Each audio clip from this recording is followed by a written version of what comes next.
I must say I'm absolutely delighted to be at your Women's Storytelling Festival and hearing the diverse voices, hearing your stories, where you're speaking about things that truly matter. You bring to mind my beloved heterodoxy. And while the first rule of heterodoxy is we do not talk about heterodoxy, as I was the founder and known to sometimes break rules, I would like to talk to you about it.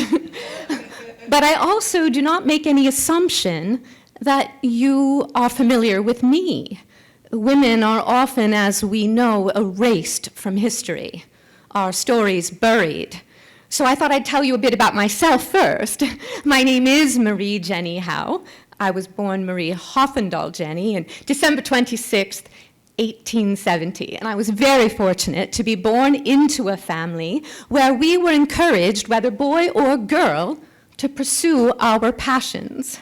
My father, Edwin Sherman, a lawyer, my two elder brothers followed in the family law firm, as did my elder sister, Julia. She was the first woman admitted to and graduated from the University, Michigan School of Law in 1892. And the family thought I would follow in their footsteps, but I was more enamored with my mother, Marie Saul, and her involvement as a suffragette. She planted that seed early in me. Now, as a teen and in my early 20s, I was sick. I was rather ill, and there was a term they used at that time, invalid. What an awful word. I mean, if you think about that word, invalid, as if somehow being sick means you cannot contribute. What rubbish. And then I got better, and I went on, to the surprise of my family and friends, into the ministry. A Unitarian Universalist, rather open-minded. And in Syracuse, New York, where I was born, there wasn't a theological seminary for me to go to, so I went to Meadville, Pennsylvania, and I graduated. And I entered the ministry in Des Moines, Iowa, Sioux City, Iowa, and my mentor, Mary Stafford, what a remarkable woman she was. And what I found, though, was while there was some impact from the pulpit that could be made, it was in the smaller groups, when we women would gather over coffee and cake, that we really talked about things.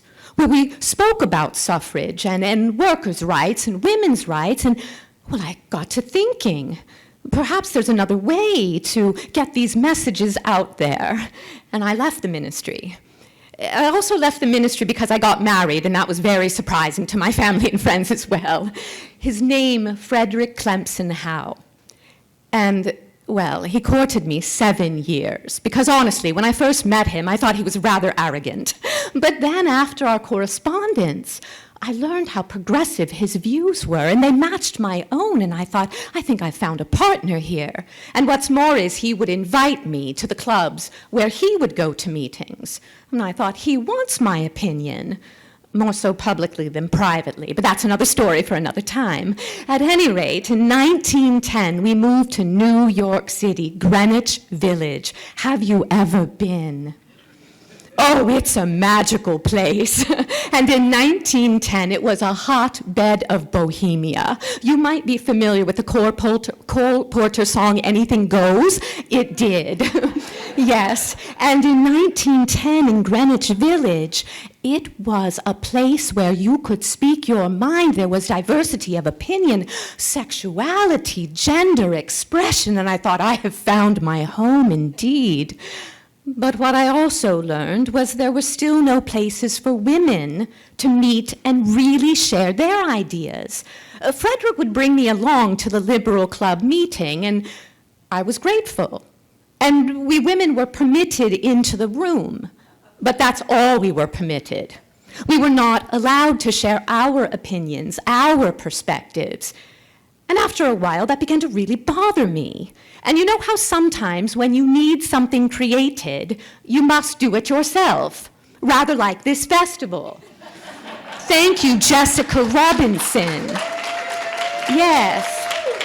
And thank you, everyone who supports this festival, where women's voices are not only heard, but celebrated and encouraged. Well, in 1912, I created Heterodoxy. And heterodoxy might be, what a strange name that is, Marie. Well, yes, heterodoxy means all different sorts of opinions. And there were only 2 requirements for entry, that you be a woman of unorthodox opinion. What does that mean? Well, what that means is opinions of a wide variety. There's this misperception sometimes, I think, that simply because we're women, somehow we all think exactly the same. No, we have a wide range of viewpoints. And so in our club, there were Democrats and progressives and liberals.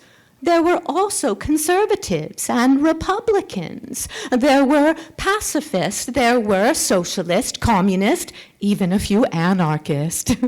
And beyond that, our views also were a wide range professionally. We're from a lot of different careers, many of us writers.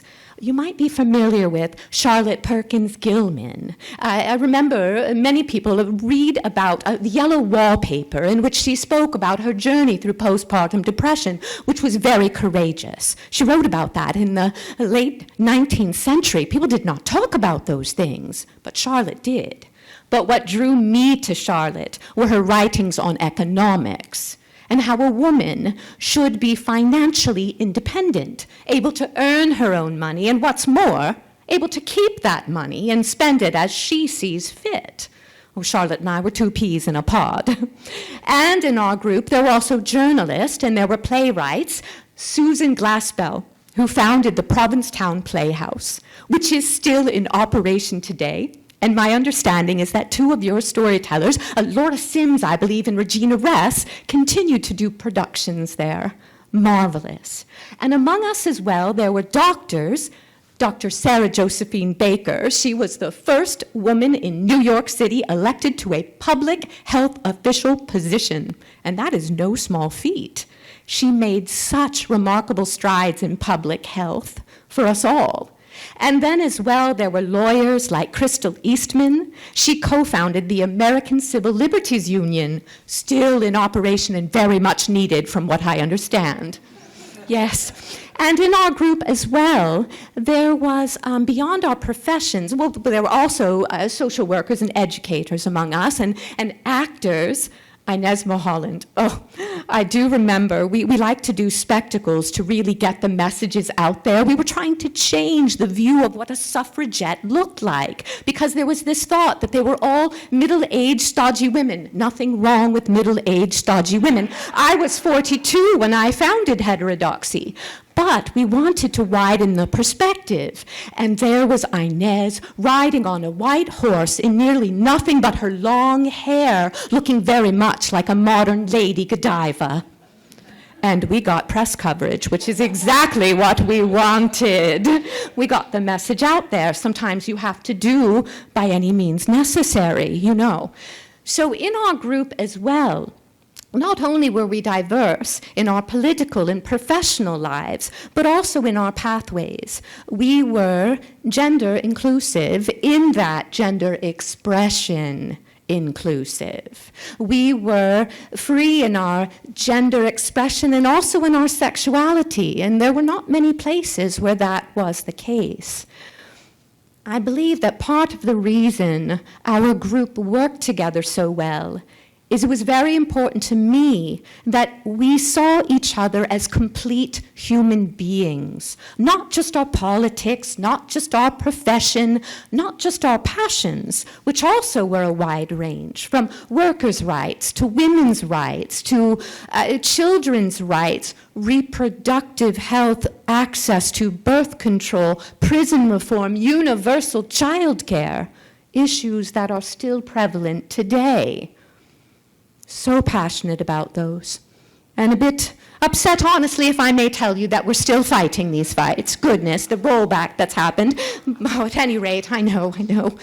But with our group, as we first met, there were 25 of us to start, I asked each woman to share her lived experience. What was it like for her as a girl growing up? What was it like for her as a teenager, budding into womanhood? What was it like for her as a woman to navigate in a man's world?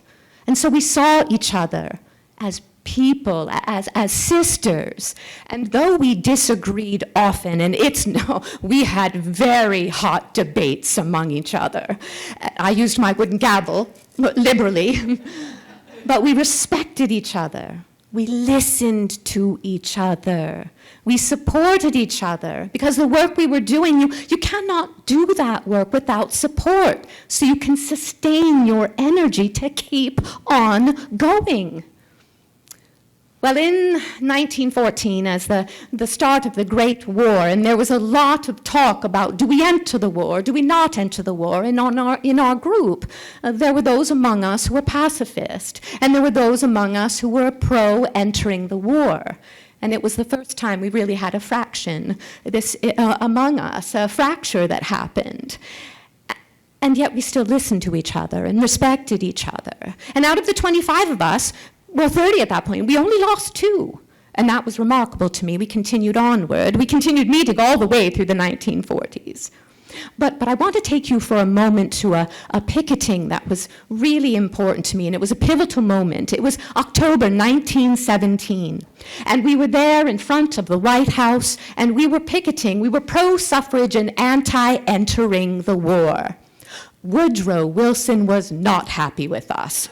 He was not pro-suffrage, and he was definitely pro-entering the war. And he had us arrested, and many of my heterodoxy sisters sent to prison, to Occuton prison. I don't know if you've ever heard of it. It's a horrific place, the abuse and torture there, and that's another story for another time. But because of that experience, Paula Jacoby, another one of our members, another playwright, she and I co-wrote a play called Telling the Truth at the White House. Perhaps you could use that play today. And what we meant in that moment was, we have a First Amendment right to tell our truth at the White House. We have the right to assemble, and we are going to utilize that right and state our opinions loudly. And we also held a second meaning in telling the truth at the White House. Within the White House, from the White House, we should be hearing the truth. I do get a bit agitated about this, sorry. Or not sorry. I'm not sorry for how I feel about this. Yes. Well, in 1917 as well, there was sort of this mob fervor that was happening, this sort of opinion that if you were pacifist, that somehow meant you were anti-American. No, we were anti-sending our boys off to die. And so there were these posters. The Attorney General Gregory, I vividly remember these posters. They were hung all over the city, and it said, "Obey the law and keep your mouth shut." We were not about to keep our mouths shut. There was too much at stake, not only with the war, but with women's rights, with the rights of the workers. We had experienced the Triangle factory fire, that devastating loss of life of all those girls. We picketed with those girls. Crystal Eastman was very influential and instrumental in policies to protect the factory workers. They weren't always followed, but at least they were there. We were trying. And we would not keep our mouths shut. Our club continued onward, and one of my fondest memories is my 50th birthday, 1920, and the girls presented me with a scrapbook. It was photographs of them, and it was letters from them and poems, speaking to what heterodoxy meant to them and how it kept them going.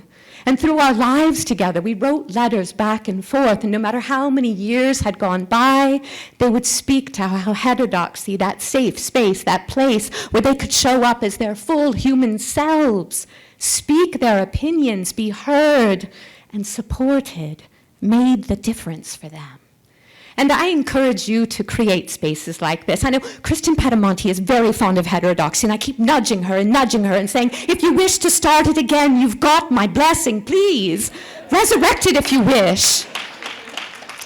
I'm just so appreciative to have a small amount of time to share a little bit about heterodoxy with you. And my name, Marie Jenney Howe. If anyone wants to chat this afternoon, there's so many more things I can tell you.